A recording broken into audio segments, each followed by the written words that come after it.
सुनिए, hero home एगो Lallan top tips के साथ आए हैं। हाँ, अरे हम आएंगे, हमरा साथ टिप्स नहीं आएगा, पसंद का हो सकता है का? नहीं ना। हम जा रहे हैं अपना पुरानका कपड़ा का मोटरिया खोलने के लिए। काहे?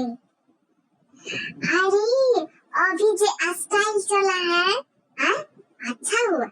इ फाटल जीतल स्टाइल, ओह नो। बाही फाटल, पीछे से तनी फाटल, सामने से फाटल, पैंट फाटल, कुर्ता फाटल। तो नया काहे को खरीदने जाएंगे? फाटल में पैसा फंसाने काहे जाएंगे? है कि नहीं? अरे कोई गोले मोटरी में कपड़ा पुराना पड़ा हुआ है, तो वो सब कपड़वा निकालेंगे। आजकल तो मैट फर्निश का जमाना है।